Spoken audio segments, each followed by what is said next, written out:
कि महाराजगंज में पीछे जो हुआ आगे करेंगे नीतीश कुमार द्विवेदी धुआं नहीं। जो 71वीं जो बीपीएससी का कोर्स है, इसमें क्यों नहीं हमारे जितना भी युवा भाई है, इसमें 500 बच्चे को मैं गोद लेके और बीपीएससी का मैं तैयारी कराऊँ। हमारे नहीं देखिएगा, महाराजगंज में रोड भी बनवाया, कहीं ईंट भी भेजा, कहीं बालू भी भेजा। जो मुझे लगा कि मुझे करना चाहिए, हमारे देवतुल्य जनता की ये मैंने किया। देश को 78 साल आज़ाद हुए हो गए, लेकिन यहाँ पे शिक्षा में भी देखिए कितना दिक्कत है। बताया जाए नेताजी, आज के प्रेस कॉन्फ्रेंस का जरा ये बताया जाए, असली प्रेस कॉन्फ्रेंस किया गया है।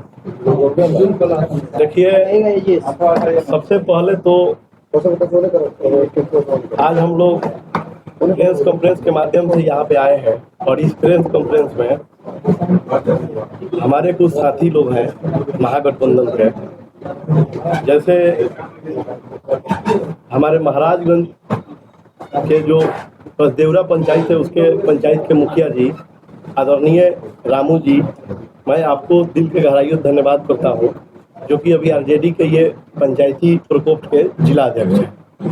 साथ में हमारे वीआईपी पार्टी के प्रदेश सचिव कौशल बाबा जी भी हैं, आपको भी मैं अपने दिल के गहराइयों से धन्यवाद करता हूँ।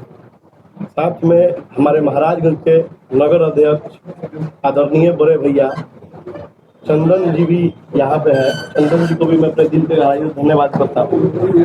और हम सब के गार्जीवन आदरणीय दाया बाबा जी, जो कि सीपीएम के वरिष्ठ नेता हैं, आपको भी मैं अपने श्री चरणों में सादर प्रणाम करता हूँ। और प्रेस कॉन्फ्रेंस में आए हुए जितने भी साथी हैं, आप सभी को भी मैं अपना नमस्कार करता हूँ। आज इस महाराजगंज में लगभग मुझे 450 वर्ष हो गया है ये राजनीतिक यात्रा करते हैं, और ये राजनीतिक यात्रा में मुझे खुद इतना महसूस नहीं हुआ कि इतना बड़ा जनसभा, जन आंदोलन हम खड़ा कर देंगे। आज 1643 आज दिन हुआ मुझे महाराजगंज में काम करते, और इस महाराजगंज में मैंने मैं या मेरे टीम ने एक महाराजगंज के लोगों से मिला, एक आदमी से मिला, गांव गया, पंचायत गया, और यहाँ का जो स्थिति है आज महाराजगंज के, चाहे किसी भी फील्ड में आप स्थिति देखिए, चाहे आप पंचायत चले जाइए, गांव चले जाइए या नगर पंचायत आ जाइए, आज जिस प्रकार के यहाँ स्थिति है, देश को 78 साल आज़ाद हुए हो गए, लेकिन यहाँ पे शिक्षा में भी देखिए कितना दिक्कत है। आज यहाँ पे आप लोग को भी पता है, क्योंकि आप ही लोग कहीं ना कहीं हमारा आवाज़ है। आप लोग स्वयं देखिए कि महाराजगंज का जो शिक्षा, स्वास्थ्य या पलायन का जो स्थिति है, ये आज के समय में ऐसा होना चाहिए, नहीं होना चाहिए। ये सब देख के मुझे बहुत दुख होता है। आज हम लोग जो सभा यहाँ पे रखे हैं, मुझे ऐसा लगा, क्योंकि महाराजगंज में मैं अपने लोगों से सुख दुख में जब भी जाता था, जो भी मुझे बताते थे, मैं उनके बीच जाता था, मुझे मात्र एक ही चीज़ दिखाई देता था कि महाराजगंज में कुछ करना है, कैसे करना है, कैसे किया जाए। चाहे हमारे देवतुल्य जनता बताते थे, मैं तो अपने देवतुल्य जनता से ये भी बोलता था कि मैं तो सिर्फ दौड़ने आया हूँ, रास्ता बताने आप लोग हैं, आप लोग रास्ता बताइए कि मुझे कैसे दौड़ना है और क्या करना है। मैं जो यहाँ पे स्थिति देखा, मैं कुछ अपने पर्सनल फंड, अपने पर्सनल पैसा से मैं कहीं देखिएगा महाराजगंज में रोड भी बनवाया, कहीं ईंट भी भेजा, कहीं बालू भी भेजा। जो मुझे लगा कि मुझे करना चाहिए, हमारे देवतुल्य जनता की ये मैंने किया। आज महाराजगंज का देवतुल्य जनता भी सबको पता है कि यहाँ पे सिर्फ मात्र एक ही बात बोल रहे हैं कि मुझे महाराजगंज में नेता नहीं चाहिए, मुझे महाराजगंज में पिता चाहिए। महाराजगंज में बाहरी नेता इसलिए नहीं चाहिए क्योंकि अगर देखिए बाहर का यहाँ पे नेता आएंगे, अभी चुनाव का वर्ष है, इस वर्ष में देखिए एक से एक नेता आ रहे हैं, अपना प्रचार कर रहे हैं, अपना सिस्टम बता रहे हैं, लेकिन वो लोगों के बीच जा नहीं पा रहे हैं। अभी आप लोग को हाल में ही पता होगा, मैं अभी 1 जून से लेकर 15 जून तक मैं जन आशीर्वाद यात्रा किया। इस जन आशीर्वाद यात्रा में लगभग मैं 1 लाख से अधिक लोगों से मिला। मैं अपने महाराजगंज 30 सभा मैंने इस महाराजगंज के जन आशीर्वाद यात्रा में मैंने किया। मैं उस जन आशीर्वाद यात्रा के दौरान सरकार का तो जो सिस्टम है उस पर तो लोग नाराज थे ही थे।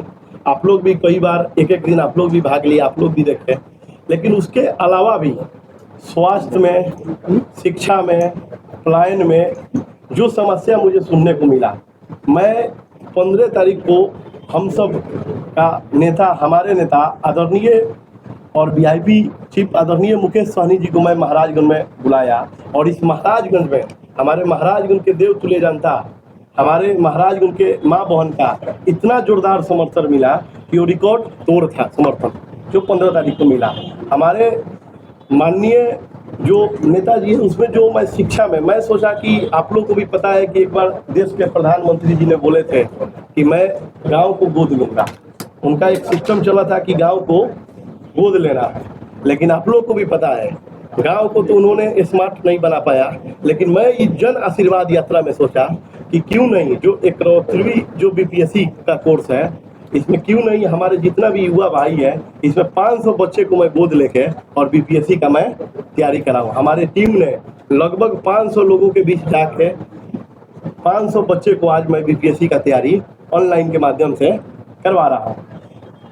इतना ही नहीं, मुझे जब ये सारी चीज करने के बाद मुझे आज पता चला अगर महाराजगंज की स्थिति चाहे महाराजगंज के बारे में, तो मैंने देखा कि नहीं इतना से कुछ होने वाला महाराजगंज में नहीं है। अगर महाराजगंज में कुछ करना है तो इसके लिए महाराजगंज के जनता के बीच में आना बहुत जरूरी होगा, क्योंकि मैं 1643 दिन घूमा, लेकिन उसके अलावा भी मुझे लगा कि नहीं कुछ कमी है, हमको ऐसे नहीं ऐसे करना चाहिए। तो आप सबों को भी पता है कि आज आप सभी लोग के साथ हम लोग बाबा महेंद्र नाथ के पास गए, क्योंकि आज सावन के पहली आज महीना का शुरुआत हो रहा है, और इस शुरुआत में हम सभी लोग गए बाबा महेंद्र नाथ का आशीर्वाद लिए, और आशीर्वाद लेके हम लोग इस वीआईपी ऑफिस पे आए, और इसी वीआईपी ऑफिस से जो हम लोग का नव निर्माण यात्रा का चालू हो रहा है। आज से नव निर्माण यात्रा, ये यात्रा कोई साधारण यात्रा नहीं रहेगा। ये यात्रा बिल्कुल, अगर कोई सोचेगा कि यात्रा ही कोई कैसा रहेगा तो ये साधारण नहीं रहेगा। आज से लेकर आज ये 11 तारीख से लेके अगला 10 दिन तक 21 तारीख तक मैं अपने घर नहीं जाऊंगा। मैं जहाँ जगह मिलेगा रोड पे मैं वहाँ सोऊंगा, जिसके बीच मुझे जगह मिलेगा उनके बीच में बैठ के खाना खाऊंगा। मैं अपने महाराजगंज का एक एक गांव, एक एक गली और एक एक नाला नली देखना चाहता हूँ। मैं अपने लोगों को मैं आम जिंदगी जी के दिखाऊंगा। 10 दिन आम जिंदगी जीने के पीछे मात्र एक ही कारण है कि जब तक ले मैं उन लोग को जाऊंगा नहीं, क्योंकि देखिए कहने वाला आदमी कहा है घायल का गति घायल जानता है। मान लीजिए कि आप लोग को अगर चोट लगेगा तो आपको मालूम होगा, आपको महसूस होगा कि अभी आपका पैर में दर्द कितना है। डॉक्टर के पास जाइएगा, वो बड़ा बड़ा ऑपरेशन कर रहा है, सारी सिस्टम कर रहा है, उसके हिसाब से वो सुई लगा देगा। तो मैं एक एक जो आम आवाम जो मेरे हैं महाराजगंज के हमारे देव तुल्य जनता, मैं उनका एक एक दर्द और दुख देखना चाहता हूँ, उनके पास जाके उनके साथ रह के। ये जो मेरा जो पद यात्रा रहेगा हमारे टीम के साथ, सभी हम लोग लगभग 100-200 के संख्या में हम लोग रहेंगे, रह के एक एक बात समझेंगे, मिल के जो भी समस्या होगा। आखिर में देखिए कोई चीज़ महाराजगंज में अभी तक हुआ क्यों नहीं, आखिर में इसका कारण क्या था। कल हो के आपको भी पता है कि मैं अगर इसका नेतृत्व करने आऊँगा, जब तक ले मैं एक एक घर एक एक गांव नहीं जाऊँगा, वहाँ मैं जाऊँगा, रात्रि विश्राम होगा, उन लोगों के साथ मैं भोजन करूँगा, बैठूंगा, एक दूसरे का बात होगा, एक एक चीज़ मेरे पास समय रहेगा। और इस 10 दिन में मैं आम यात्रा करके ये नव निर्माण यात्रा का मैं आज से ही शुरुआत करना चाह रहा हूँ। विशेष देखिए, आप सभी को भी पता है कि बिना आप लोग के सहयोग से मेरा यात्रा सफल नहीं होगा। मेरे पास बहुत ज़्यादा पैसा नहीं है, बहुत ज़्यादा संसाधन नहीं है, लेकिन मेरे पास जज्बा और जुनून कुट के भरा हुआ है। अगर आप लोग इस नव निर्माण यात्रा में हमारा साथ दीजिएगा तो मैं आप लोग से वादा करता हूँ कि आप लोग का साथ और हम लोग का मेहनत और जनता के आशीर्वाद एक इतिहास रचा जाएगा। और इसी चंद शब्दों के साथ आप सभी को मैं अपने दिल के गहराइयों से धन्यवाद करता हूँ और प्रणाम करता हूँ। आपने कहा कि मैं आम लोगों की समस्याओं को महसूस करना चाहता हूँ, तो अभी तक चूंकि आपने इससे पहले भी यात्रा किया है, अभी तक आपको क्या मिला है कि लोगों की क्या समस्याएं मुख्य तौर पे क्या हो सकती हैं और उसको निवारण कैसे कर पाएंगे आप? ये चीज़ तो आपने महसूस किया होगा ना। मैं ये आपको सच्चाई बता रहा हूँ कि अपना जो महाराजगंज क्षेत्र है ना, ये खुद एक जन जागृत क्षेत्र है, ये जगा हुआ क्षेत्र है, ये कोई सोया हुआ क्षेत्र नहीं है। यहाँ सबको आज तक ले कोई ऐसा आदमी मेरे पास नहीं आया कि मुझे खाने का नहीं है।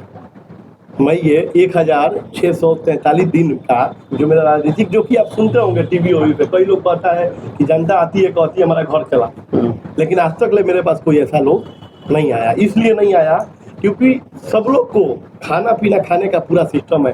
कोई आपसे अपना खाना नहीं मांग रहा है, अपना पीना, बस उसको यही है कि जो भी सुविधा है। आज मान लीजिए मुंबई जग रहा है, पटना जग रहा है, हमारा महाराजगंज सोया हुआ है। आज देख लिया जाए, अगर आप बाहर से आ रहे हैं, आज मान लीजिए आप सिवान से आ रहे हैं, कोई फंक्शन में यहाँ शामिल हुए, फंक्शन के बाद अगर आपको 12-1 बजे 2 बजे अगर भूख लग जाए महाराजगंज में, तो आपको होटल का सुविधा नहीं मिलेगा।